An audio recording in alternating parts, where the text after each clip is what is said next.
Hello, ladies and gentlemen. So now we want to talk about inverse functions. But before we get into the nitty gritty, I want to start with a motivating example. Let's read it together. So suppose that one knows that the cost of x bricks is given by c of x, where c of x is equal to 3 of x plus 5. So you can see here that c of x is a function which, when you take the number of bricks, outputs what the cost will be. Okay? So we have already seen examples like this, and we have seen that it allows us to answer questions like, for example, how much would 20 bricks cost, right? So let's ask that question again. What would 20 bricks cost? Right? We can answer this question. Okay. How? Well, they tell us that if we have that the cost of x bricks is given by c of x.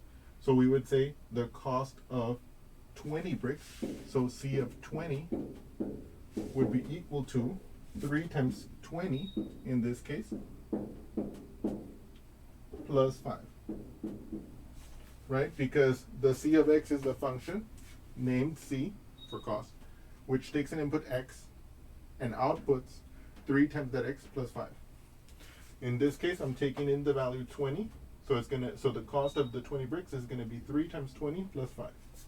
3 times 20, that's 60, and then I add my 5, right? Notice I did that first, and then I bring my 5 down, and of course 60 plus 5, that's 65, all right? So how much would 20 bricks cost? Well, we can easily answer that question. Well, we can see that 20 bricks cost 65, okay? Okay. We could also ask other questions, like what would 100 bricks cost, right? So, what would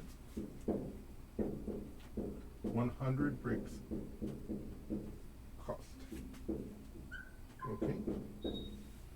Well, this is also relatively straightforward. The cost of 20 bricks was c of 20. The cost of 100 bricks would be c of 100, right?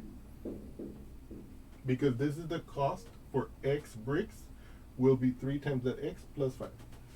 So it will be, in this case, the cost of 100 bricks will be 3 times 100. So 3 times 100 plus 5. 3 times 100, that's 300, right? Then I bring down my plus 5.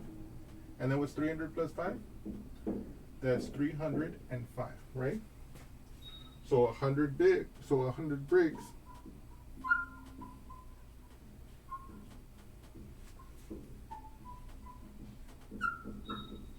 cost 305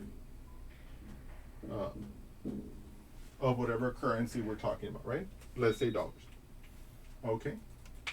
So, but these are natural questions we've already dealt with. But now we're going to tread into new territory. We're going to kind of ask the reverse question. How many bricks can I buy for a certain cost, right?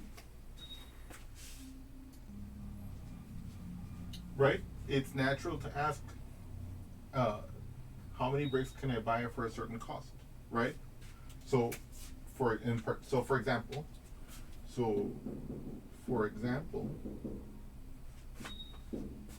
how many bricks? Oops. How many bricks can I buy for, let's say, 227, right? This is a natural question to ask, right? So, what would this require? Well, I'm going to step back from this problem a little bit, and I'm going to go back to the original statement of what we had. We have a function, c of x, that tells us the cost of purchasing x bricks. So if I want to find out how many bricks cost 227, what I need to find is what number of bricks will satisfy c of x equals 227, right?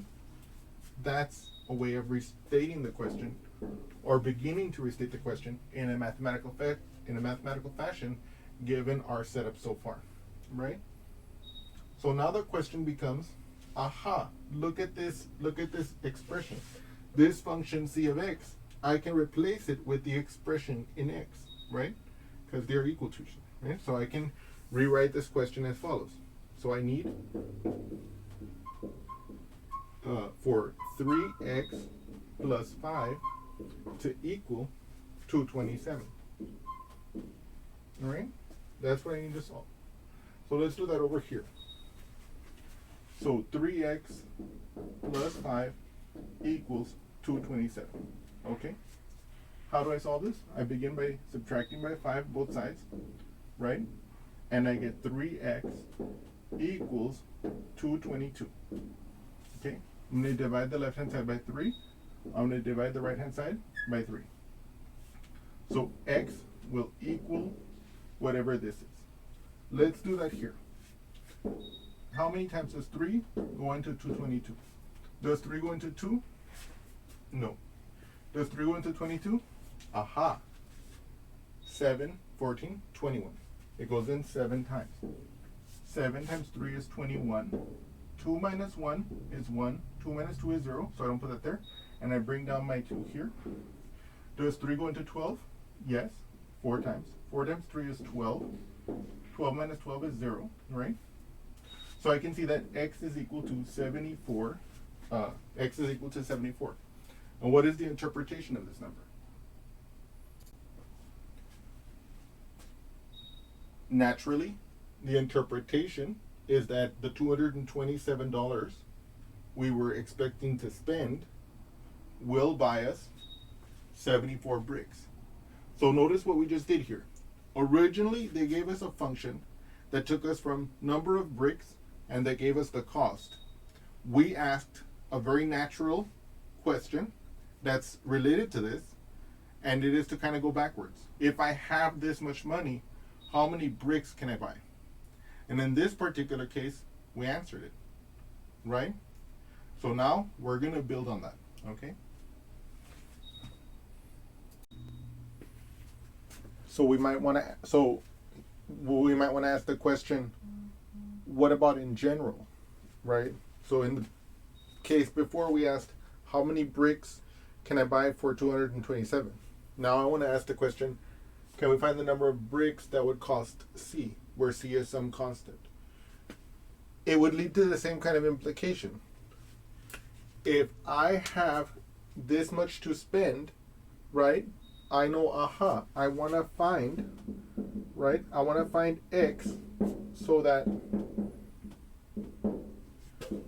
the cost of that many bricks, the cost of X bricks, would equal to this fixed number, C. We would need this to be satisfied, right? What about, so now what will we do next? Same thing. We know that we can express C of X in terms of X. How? By the expression that defines it as a function, namely 3x plus 5. So I can rewrite this as 3x plus 5 equals,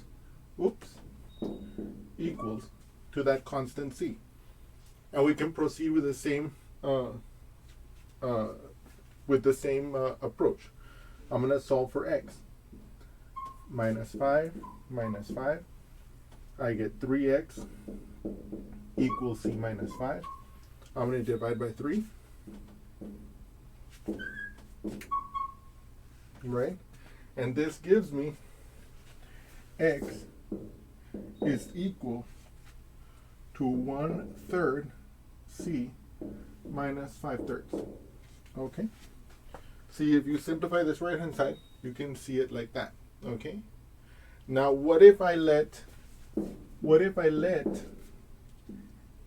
n of C, okay, be the number of bricks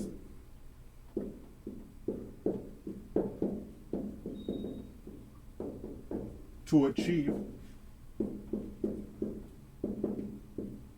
a cost of C,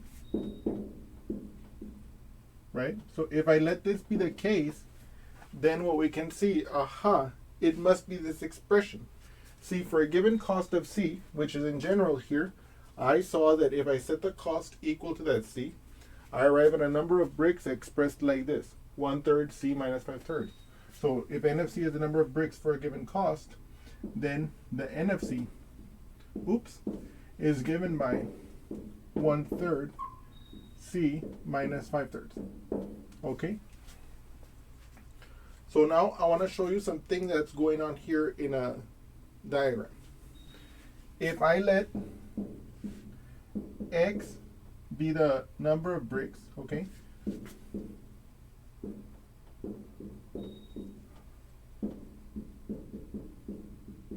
And C be the cost, then what we can see is X gets taken by C of X, the function C of X, to the cost C, and N of C takes the cost and gives us the number of bricks that would be required to achieve that cost. So so basically what you can see here is that whereas the cost function goes in this direction, the N of C, the count function, maybe we could say, goes in the opposite direction. Okay, so, and we can see that they're answering two kind of opposite questions, right? One question is, I have this many bricks, how much does it cost? The other question is, I have this much money, how many bricks can I buy, right? And so I wanted to show you this visually here so you could see what was happening in a different way and to plant more ideas in your brain. So now I want to make a few closing remarks before we end this motivating example. Number one, what we saw in this example is that we started with a function, namely the C of X function, that takes a number of bricks and that ended up giving us the cost when we evaluated it.